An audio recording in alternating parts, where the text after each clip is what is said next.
All right. Good afternoon, ladies and gentlemen, and welcome to today's webinar, Implementing Green Strategies to Transform TVET Learning Environments. I am Anisha Karut-Walker, the NTA Senior Coordinator, Tobago office, and the moderator for this afternoon session. If you're new to our webinar series, a warm welcome to you, and to all loyal viewers and listeners, thank you for tuning in once again.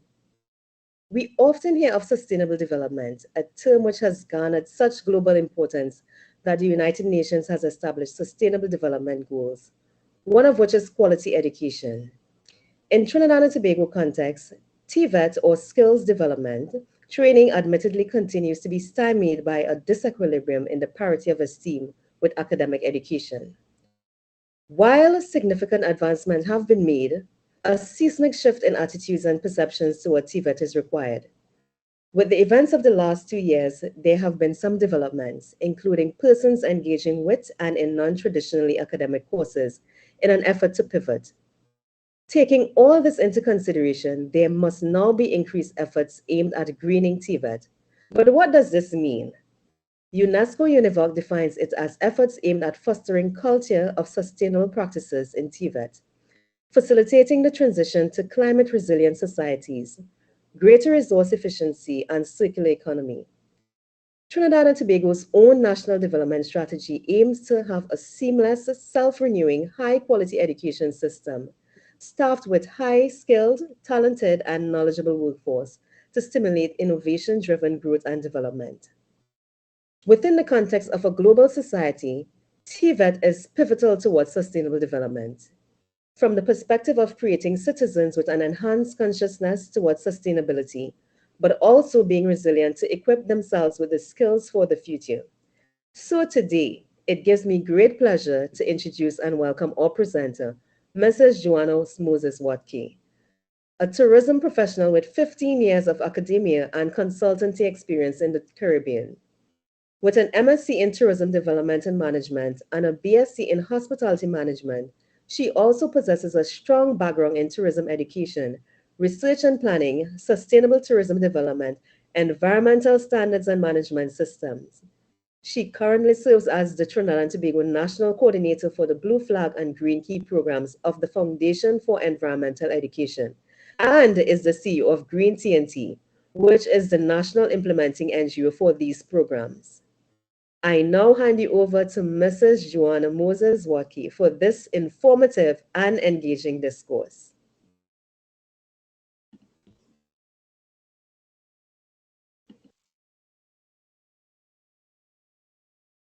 Thank you, Mrs. Karut Walcott, for the opportunity to contribute to a matter of such great importance.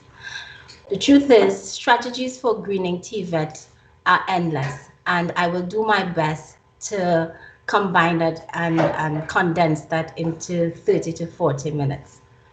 Let us start by looking at what is the learning environment. We can say that this is an educational approach, it is a cultural context, it is a physical setting in which teaching and learning occur. We use learning environment as the opposite of what is the term classroom.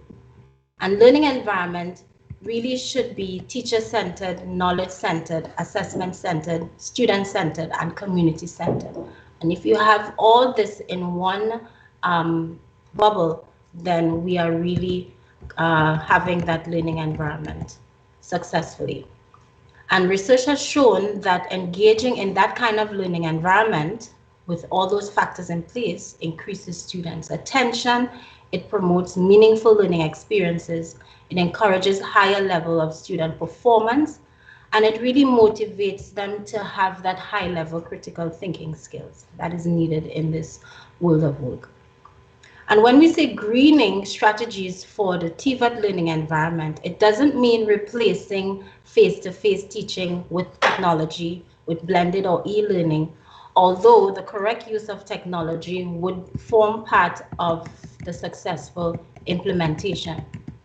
Now, Mrs. Karut Walcott gave the definition that I also thought to be useful, that greening here refers to the process of pursuing knowledge and practices with the intention of becoming more environmentally friendly. enhancing decision-making and lifestyles in more ecologically and responsible manner. Greening here refers to engaging in these practices that would lead to environmental protection, sustainability of natural resources for current and future generations.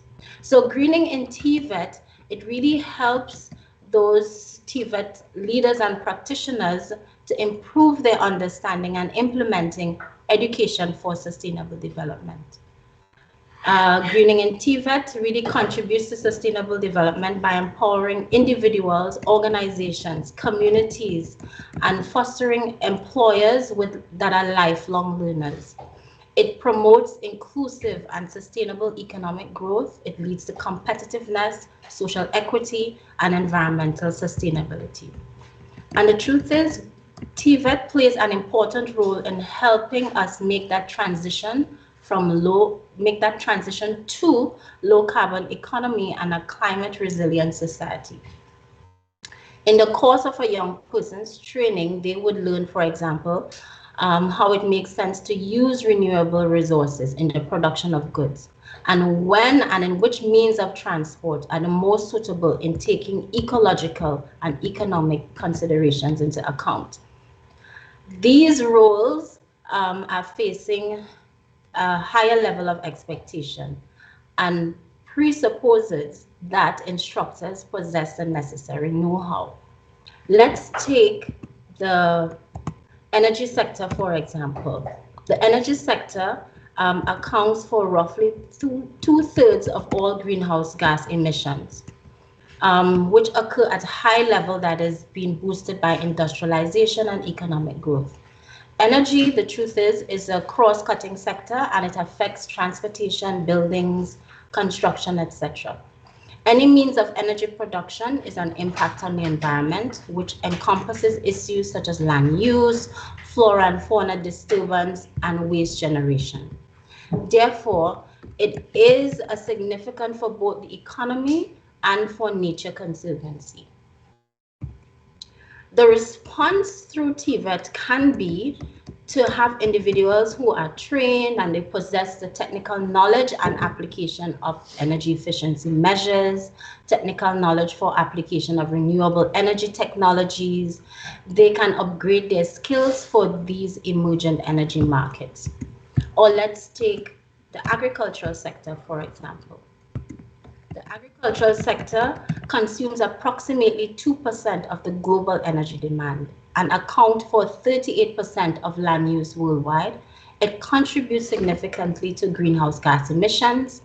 And if it is, we look at the targets made by 2030, it will achieve higher emissions of up to 20 to 40%. Irrigation has been a key method in producing enough food for people, but it accounts for 95% of the total water withdrawal in the world. And considering that by 2030, food production has to be increased to feed 3 billion more people, then there's increased competition with domestic and industrial use for water is being foreseen. And if you look also at, for example, pesticides, fertilizers, which can cause significant pollution on our natural environment. So how can TVET respond to that? You have trained individuals in the field of agricultural production. They will have the technical knowledge for new practices like organic farming, agroforestry, technical knowledge for an application of energy efficient technologies in the agricultural sector. They will be able to use irrigation technologies, and they can incorporate things like information, communication, and technology in the agricultural context. TVET has a role to play in ensuring that knowledge, skills, and competencies acquired by individuals will enable them to contribute to developing a green economy, and indeed to pursue sustainable practices in other areas of their lives. A green economy is one that results in improved human well-being and social equity, while significantly reducing environmental risks and ecological scarcities. This is crucial if we want to move sustainable societies forward. Mrs. Karut also spoke about the United Nations developmental goals. The truth is, these goals help us to be accountable. It helps us to be accountable. It's a rationale for us to have education for sustainable development. But as we continue to grow as a society and as a globe, as a population grow and our demands grow, having a sustainable approach to how we live and having the skills acquired to operate in that new environment is even more important than just meeting these goals. But the truth is, the goals really help us to be accountable. If we take quality of education, for example, it speaks to equal access for women and men to affordable and quality TVET, including universities. If we take target 4.4, it's about increasing the number of youths and adults who have the relevant skills.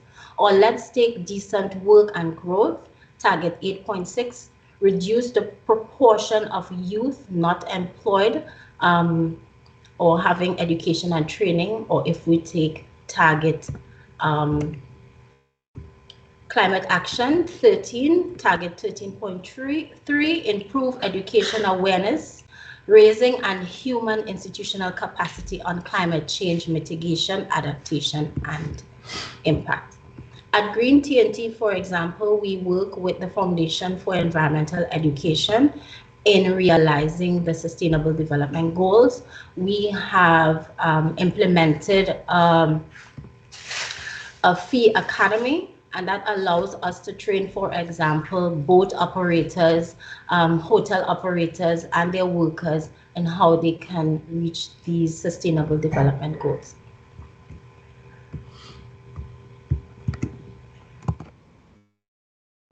There is also the Global Action Program on Environmental for Sustainable Development, and it draws attention to the role of educational institutions as essential contributors to a more sustainable future, and builds on previous achievements and create new momentum when it is the United Nations Decade on Education for Sustainable Development as closed in 2014. So now this global action program contributes to achieving those missions. It talks about a world where everyone has the opportunity to benefit from education and learn the values, behavior, and lifestyles required for a sustainable future and for positive societal transformation. And today my presentation will focus on that priority action area 2, which is transforming learning and training environments and integrate sustainability into education and training.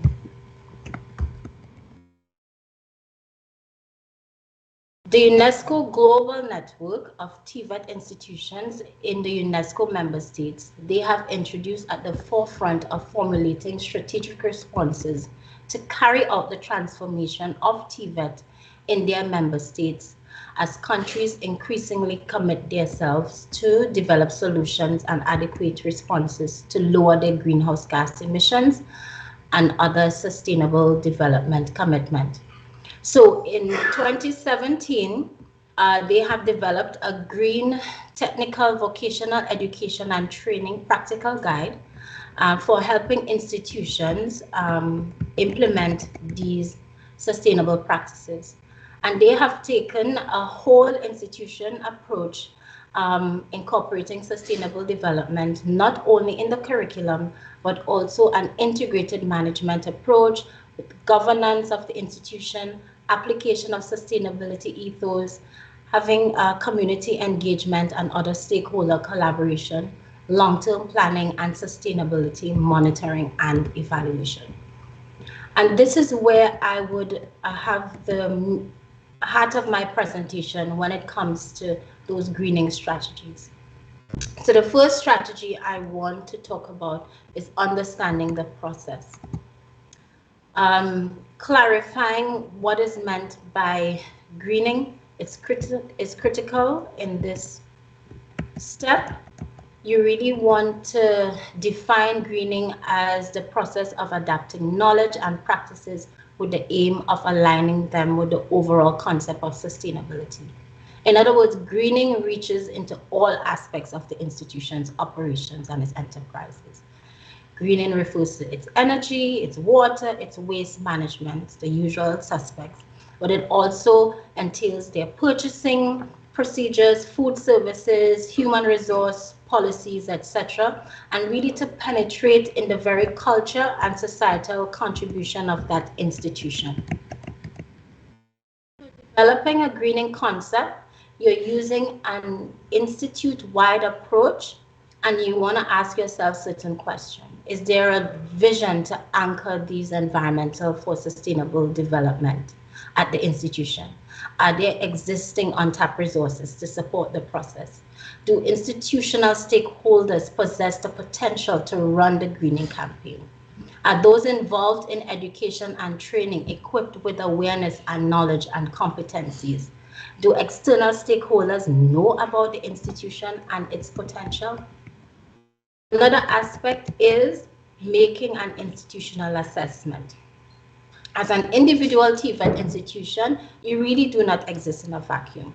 It is situated in a much larger context, and it is important to have a good understanding of its mandates, its policies within that sphere of influence, ranging from its commitment to its community, national, regional, and even global.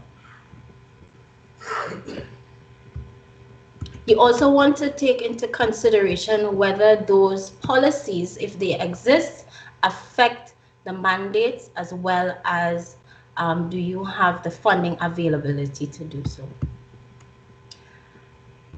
In understanding the process, you also want to look at what are the national goals and national policies. If they exist, what aspects of sustainable development are reflected in the policies? Where is TVET placed in the whole scheme of meeting the goals of education or skills development within a country, within a community, and within the economic agenda? What new institutional aims and objectives should be pursued? And what scale is an institutional approach needed? Once its relevance is established and the alignment of an institutional approach is possible, then the intentions are clear and the intervention can go ahead. You can start by making that whole institutional greening of the TVET approach, and you can break it down into more manageable projects and incremental steps. You also want to take into consideration what human resources and other resources you have available to implement these. In the 2017 UNESCO document, they spoke about 5 approaches through which sustainability can occur in a TVET institution. And they encourage that you limit yourself to some of the approaches so as to avoid losing sight of the essentials, and then you can expand a range of steps according to the availability of resources that you have. So let's start with greening the campus. Sustainability, this is the first sustainability approach, and it's really managing the campus, strengthening its operational sustainability mechanisms. The term campus here refers initially to greening a broad range of physical structures. We see campus as the buildings, the landscapes, the maintenance procedures, the campus services. The initial goal are often to reduce the costs associated with those resource usage, reduce our energy costs, our waste costs, and to better manage the institution's greenhouse gas footprint. The savings that are achieved, you can then use it as a means of funding for the overall greening plan within the institution. The procedure really involves adapting institutional operating goals and methods to improve the overall efficiency and the cost running of the institution. Greening a campus is all about creating an institution that can become a model for sustainable living and an inclusive laboratory for ideas, skills, innovation, and sustainable development. It really should represent a place where sustainable, healthy, and safe conditions exist, which improves the opportunity for students to learn the technical skills and obtain the knowledge, attitudes that can lead to a formal qualification and really help them to achieve a sustainable work and a sustainable lifestyle. Here, the example I would like to share is Canada's George Brown College. They developed a 2020 strategy which committed to creating a college experience that enhanced student satisfaction by ensuring resources are used as responsibly, ethically, and efficiently as possible. The goal was to guide financial and physical resources so that the college can grow responsibly and enhance the college environmental footprint for the benefit of the entire community. Now, there are many examples of these in Jamaica, for example, in Grenada, and in Tobago, which I would share shortly. The next sustainability approach is greening the curriculum. And many times we think that that is where we should put a lot of our resources, but it is just as important as greening the campus. It is crucial to address what is taught to the students in both institution-based and work-based settings.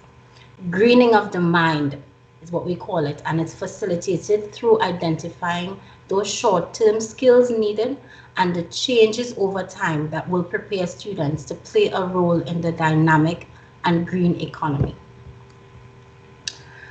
Correspondingly, it entails adapting relevant context and training so that knowledge and skills are imparted that satisfy the needs of current structures, technologies, and job tasks in the labor market. This greening curriculum should not be limited to environmental issues alone, but it should also address social and economic aspects and their skills implications. How learners progress through learning for sustainability can be supported effectively by career guidance and the development of upskilling programs to promote the alignment of the skills with the needs of the sector and the economy. But integrating greening into the curriculum and training is not an easy task. It's really about understanding labor market current and future needs and demands, and considering the environmental sustainability aspect of jobs, matching those needs with the existing curricula to identify the complete list of tasks involved in an occupation and in their environmental implications.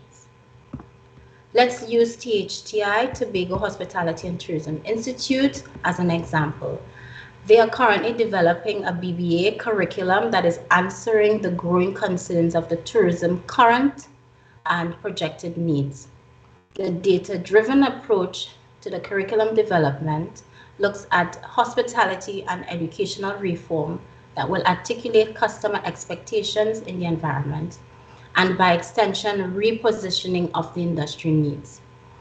THDI possessed this unique position as the island's sole accredited academic provider for hospitality and tourism studies, and to present a holistic program offering less susceptible to volatile shocks of the industry and more responsive to the needs of the stakeholders. And they included in the curriculum development sustainable education models that emphasize entrepreneurial ecosystems, how they integrate learning with heritage and community and environmental best practices. The curriculum is being designed to access learning that enhances understanding of sustainability, equipping them to make positive contribution to a sustainable global society through their choice in the modules or by participating in extracurricular activities or even volunteering.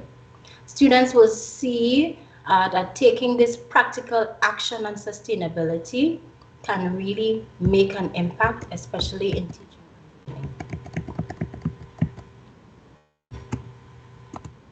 learning. Another strategy that can be used is greening research. Greening research and must be an integral component in an institution's culture.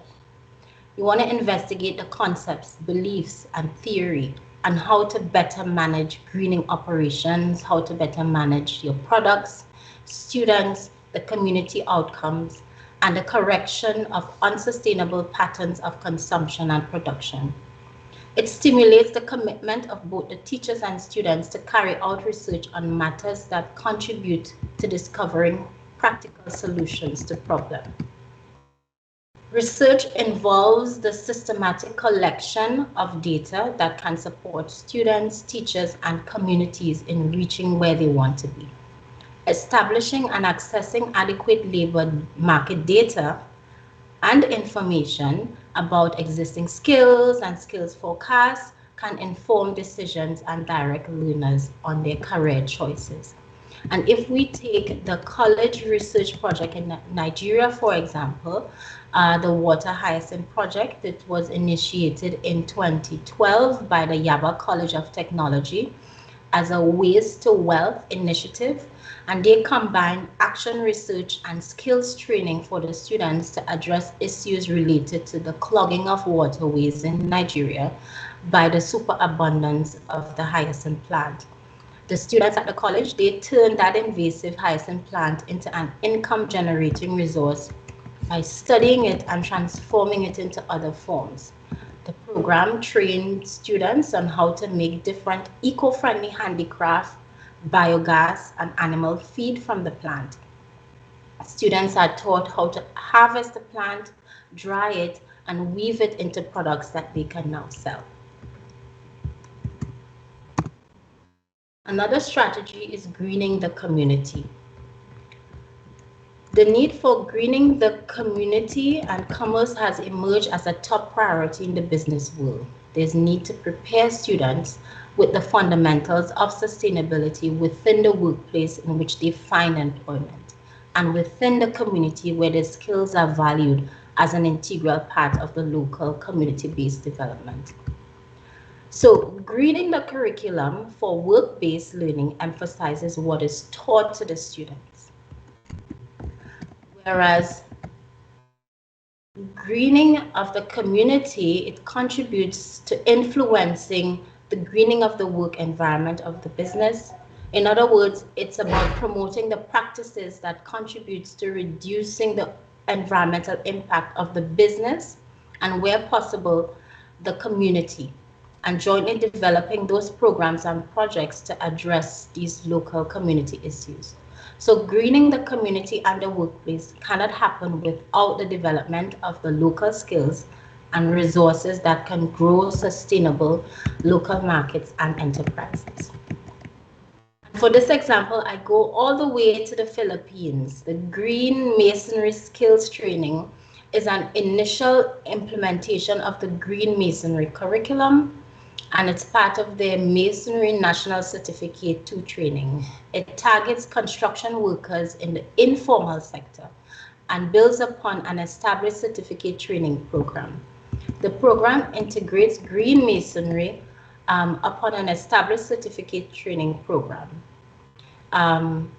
It integrates the concepts that aims to have learners appreciate climate change as a personal, social, and the construction issue, to understand the possible effects of construction as well as direct and indirect impact of climate change. And they look at identifying green building concepts and to recognize the importance of different practices towards green masonry. Another approach I want to look at is the greening of the institutional culture. In this practice, the campus sets a tone and expectations of all those who work at and learn in the institution. The very ethos of the institution should correspond to the curriculum, the overall institutional greening plan. And this will be reflected in the institution's vision through hiring and promotion of procedures, evaluation schemes, rewards, and celebrations. And it should be present in the everyday behavior of managers, teaching personnel, other workers, and students. This really should form part of the institution's branding, reputation, and making it easier for graduates to attain better jobs while serving the community, citizens, and enterprises. I have pulled the example from THDI. Again, THDI has developed a sustainability committee, and they have a sustainability policy, and you can read it there. And they have developed a terms of reference for the sustainability committee to guide the implementation of its sustainability initiatives. So the principal role of the committee is to assist THDI in articulating and developing its sustainability strategy and providing oversight of sustainability initiatives across the campus in line with the purpose, values, and strategies of THDI established by the board. So this includes leading the way in sustainable and regenerative hospitality and tourism education practices, standards, promoting responsible operations, developing capacity of the people, and while contributing to the overall improvement of Tobago. The composition of the committee, it includes management, faculty, staff, students, but also representatives from the community, the neighboring community, representative from the Division of Education, representative from tourism, representative from the hospitality and tourism industry.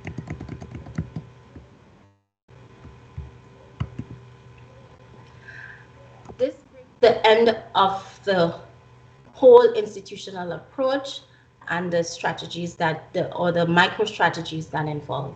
I want to go back to the macro strategies, which is planning for greening, now that you have all of this in place. So now that the process of greening TVET is understood, the next step is to begin constructing the overall plan. And that includes your medium and longer term goals and those targets. However, to orient the entire institution towards better serving students and their communities, it really requires a great deal of thoughtful planning and preparation. So you want to ask, what is the rationale? What skills and qualifications do people need to train for and use? What market uptake on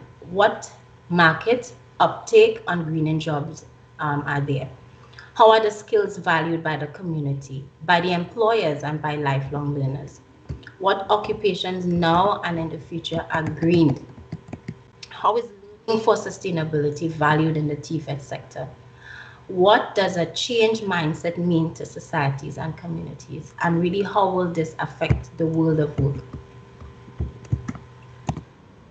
To pay attention to implementing, how you're going to implement that green plan. So you focus on collaborative approach, you focus on how the students themselves can learn the lifelong skills of greening in the workplace. The process will surely take into consideration 21st century employment skills, as there's no end in sight for greening. But just as continuous improvement of product enhancement are regular aspects of the world of work, the same process will apply to greening of the workplace, or even greening of the home or the students' personal lives.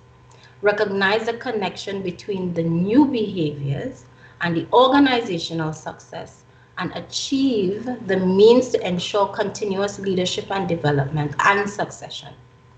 In many cases, there will be new learning and professional growth. There should be a way of acknowledging this learning and really harnessing it, revising it, and improve the process in an ongoing manner. An important strategy in the greening of the institution is guiding that continuous process. And that brings me to the next step. You want to look at monitoring and assessment. Assessing the actual progress in each of the 5 approaches that I mentioned to sustainability for TVET institutions. It really helps in monitoring the levels of progress based on your set expectations or your predetermined indicators of achievements. So observations of benefits, whether those are quantitative or qualitative, you can track them alongside any cost savings and other financial, or you call it financial sustainability. The tools for assessing and monitoring progress could provide useful support, and they really can be customized and to the desired outcomes and plans to be achieved. For example, you can have benchmarking. One example that I have here is the Sustainability Tracking and Assessment and Rating System, also known as STARS, and that has been desired by the Association for the Advancement of Sustainability in Higher Education. Some of you probably have heard about it, and they have been using it at universities and colleges. In this example, George Brown again, they have been using STARS, which enable the college to identify areas where it can be considered a leader in sustainability performance. This framework also makes it possible to assess and rate the areas for improvement. And this is important in order for them to make further progress in terms of attaining their sustainability goals. Designing a similar assessment tool specifically for TVET institutions rather than for higher and further education, and more generally in the area for further development, is really being encouraged. The example I have here is the University of Nottingham in the UK. They are a global leader when it comes to sustainability in the institution. They have described themselves as the leading advocate of sustainability in its teaching, learning, research, decision-making, and operations. They have introduced what is called a green rewards, where staff and students at the university are rewarded for their behaviors. So for example, you can look at actions such as sustainable travel, waste not, want not, energy, carbon, health, well-being, and so on. Another tool is the assessment framework. This was also guided by UNESCO, and it includes the degree of implementation. You look at the project from start to finish and the desired outcomes. The framework is a learning tool as it outlines what is desired in the short term and in the medium term. This brings me to the end of my presentation. In conclusion, greening TVET learning environments, it really requires a whole institutional approach, and it should be aligned with the strategic plan of that institution. It requires a broad engagement with students, teachers, managers, and the community. It's a strong team-based approach, and it's associated with an informed role and interlinked responsibilities.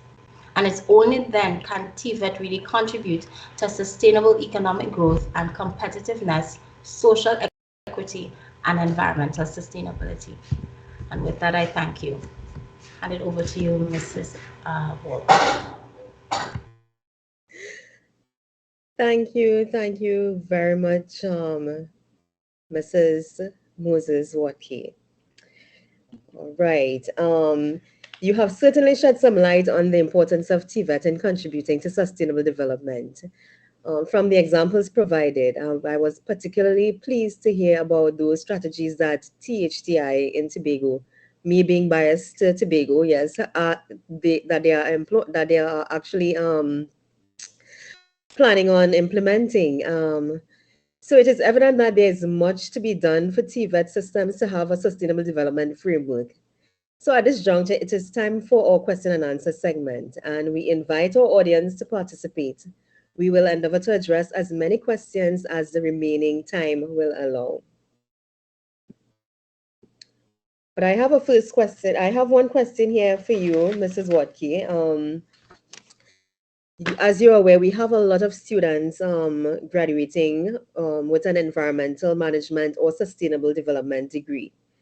What advice can you offer to these students in terms of having a successful career in this field? Because we know of the difficulty with finding jobs in this field, and having a degree such as this, an important degree as this, I would say. Yes, and that is a good question. And many times I come across applications in green TNT. They hear the name green and they want, a position. And the truth is, you mentioned it in the beginning in your presentation, a shift is really required from these traditional approaches. And if every organization have a sustainability component, then these students will be absorbed. And that is how we need to look at how we progress as a society. It's about taking an approach that sustains and stimulates growth and development. And if it is you include the components of sustainability, and as I said in the presentation, it's not only the environmental, it's the socio-economic components. If you include those aspects, there is an opportunity for jobs. At the same time, it's important that these students think outside the box and come up with innovative approaches to to organizations and to really contributing to the economy. And if you start thinking outside the box, then you realize that opportunities are endless. The demands and the needs of persons, families, children, etc., are endless, and that is what is required. I know this. Yes. And that is what is required even in the teaching and learning environment, is having the students to really think holistically and out of the box. Yeah. Thank you very much. All right. In terms of you would have spoken about these strategies, the implementation strategies, but I know that is an issue. Um, we normally have the culture here. You have a lot of talk, but then no action. So, what steps or what measures are being put in place to ensure that there's implementation of these strategies, especially like you would have spoken about THDI, that plan that they're having to the sustainability. I think this is well, they have the sustainability policy, and you have developed the sustainability committee. So, in terms of implementing the strategies that this committee or the policies that they have, what measures are being put in place to do such? Right. The biggest challenge is always the resources, the human Right. resources, and financial resources. So it's really securing what is required in order for implementation. So one of the things they have looked at is how can the Green Fund assist with that? And that ties Okay. into something I mentioned, which is the national mandate. What is in the national mandate for sustainable development? And luckily, we have a unit within the Ministry of Environment and Planning that focuses on green initiatives. So it allows organizations like THDI to tap into existing resources, and one of that is funding. So they're actually in the process of writing a green fund application in order to realize their mandate. Great. I'm really happy to hear that. Really, really happy to hear that. Um, I'll wait to see if there are any further questions.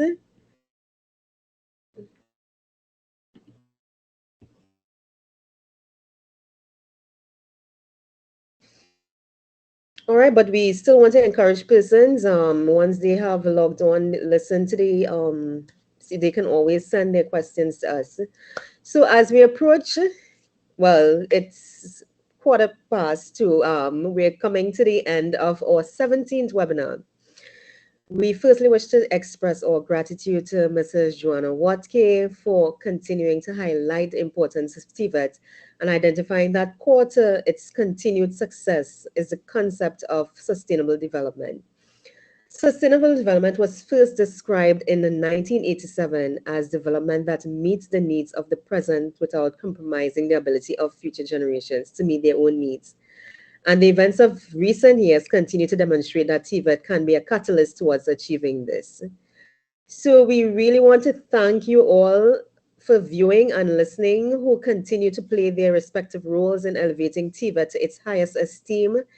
Every person involved within the vocational education ecosystem has a pivotal function in education and workforce development. And Mrs. Wothke would have expressed that very clearly in her presentation and in her concluding remarks.